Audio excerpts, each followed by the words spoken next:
ayollarni to'ydan keyin eng katta problemasi bu eri.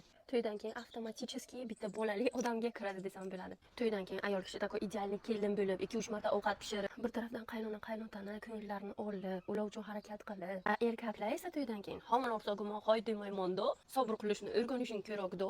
Shunaqa bo'ladi hayotda. deydilar.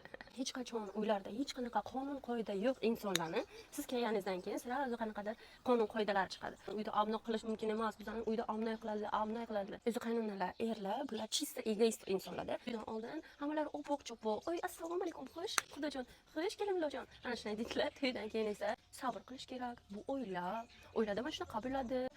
Yaxshi kun bitib yomon kun bo'ladi. To'ydan oldin ayting shuni. O'shanga qarab odam to'y bo'lsin. Ular ham egoist-da shu uchun.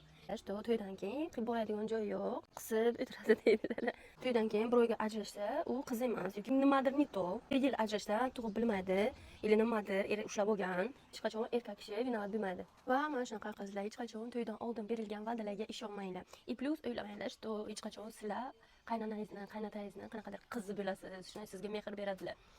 Это все обман, знаете, показуха. И все, qizlar, sizga klining kelgan. Всем пока.